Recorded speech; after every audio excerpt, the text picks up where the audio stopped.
And hi everyone, this is Aegis. We're a couple of minutes into our, just 2-3 minutes into this game. We do have our Zerg player over here, Gravity, spawning as the green Zerg player, going to be playing for H2O team. And on the other side we do have Ro8 playing as the purple Protoss player for Laserface. This is in the beta league of the American Pro League Season 1, the quarterfinals here. So whichever team does win these matches here will advance to the semi-final.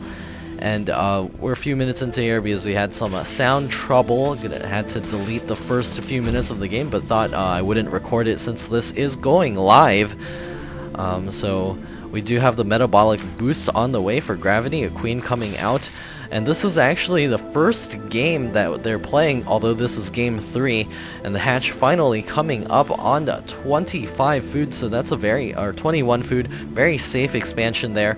This is the version with the rocks at the third, so it does prevent massive turtling from Terran and Protoss players. Chrono Boost going down on a sentry, gonna get supply blocked for just a moment. Overlord checking everything out over here. Also go ahead and check out our website at mocktechcorp.net/APL. We have additional matches on the way in the near future. Queen going to be doing a vomit over here. And the Zergling speed now finishing up. Ro8, actually no, Gravity didn't go for a faster expansion on this map, which was usually the preference of Zerg players because this is such a large map. It does allow him to do that. Twilight Council is on the way for our Protoss player, so it looks like he's going to be pushing off with this one base, going to be throwing up those 2 additional gateways as well.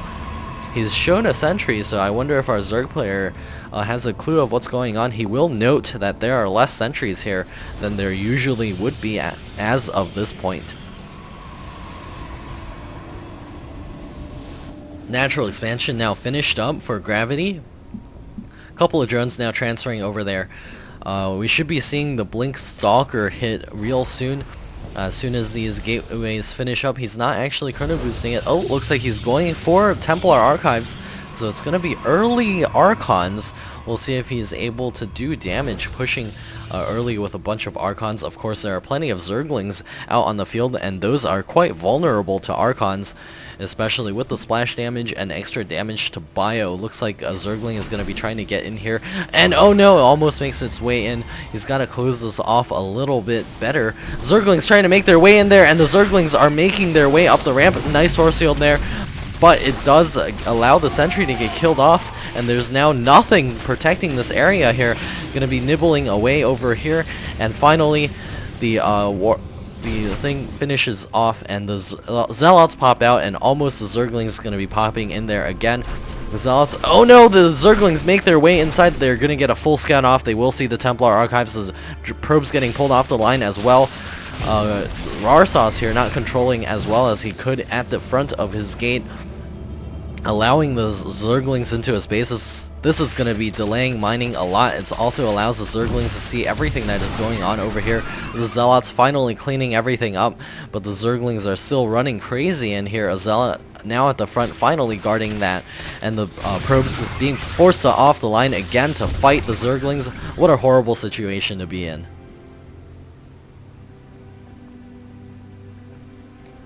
Looks like we're going to be mining some extra gas for a while. Our Zerg player is getting up the ground carapace level 1. Some more drones transferring over to the natural expansion. Roach Warren on the way. He's also getting a Baneling's Nest. An extractor is also coming up. Archon's now coming out for Ro8, also getting some early Templar. Is not researching the Psionic Storm yet. He hasn't put guys back in gas. He needs to get the extra mineral boost to recover from that huge attack by our Zerg player. Archon now plugging that hole. Perhaps it's unable to get out.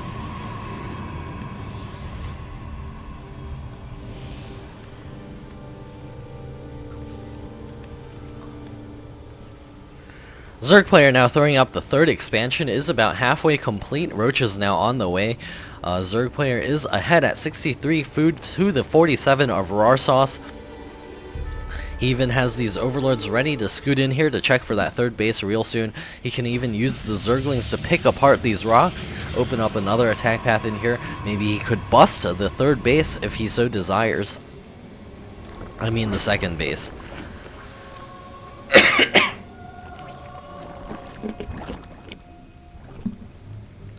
Gravity now getting the 2 extractors at the natural expansion, gonna start mining over there. His third base is now complete, should be transferring some drones over there in the near future. A couple of roaches popping up on the production tab. He even has the spore crawler at the front ready to deal with any sort of DTs, since he has seen the Twilight Council, knowing the possibility of those DTs. I believe this Archon is stuck. I don't think he can actually fit through there. So we'll see if he's gonna try to move that Archon in the near future to see if he can actually fit through there. We have these 2 assimilators now on the way. A couple of Zerglings spotting in here.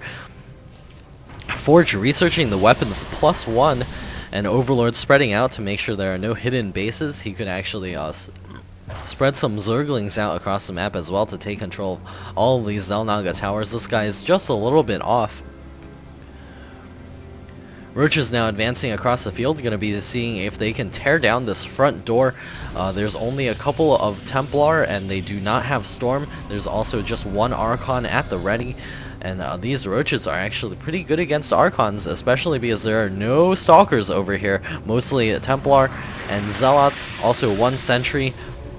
A Pylon going to be going down over here, spotting for those rocks. I'd like to see those Roaches go for those rocks first, maybe break those down, and force our Protoss player to split up his forces. We also have the Banelings at the ready to explode on those Zealots. Could be quite devastating to this army. Looks like he's going to be cleaning up his own Cybernetics core, seeing as he has not used those. And the Archon's going to work on that, going to be going down real soon. Our Zerg player is going to be going through this side. Our Protoss player is going to have to position himself well over here. He does not have enough sentries to break this apart. Looks like the Roaches are advancing in here. The Banelings all going off on the Zealots. The Zealots all get cleaned up. There's just 2 Archons left. The Roaches are going to be able to clean this up quite easily, focusing down all of those Archons, and it's just probes and a couple of Zealots facing off against a bunch of Roaches. This is not going to be a pretty sight for Ro8. Gravity at 128 food. All of the last Zealots go down, and the Roaches are still up and running. Stalkers trying to get warped in here, but they get cleaned up very easily as well. This natural expansion is also going to get cleaned up. 1 Archon still at the top of the ramp, trying to do the guarding action there. It looks like we have 1 Stalker here going to start shooting away, but the Cybernetics core does go down in the corner, and a Stalker trying to run back up to the ramp to the safety of that Archon. A couple of gateways now warping in. Our Protoss player does not have the money to warp in additional reinforcements. A couple of Zealots over there, but another round of Roaches running through the front. The Pylon powering all of these goes down. GG out of Ro8, and this game goes to Gravity from H2O team.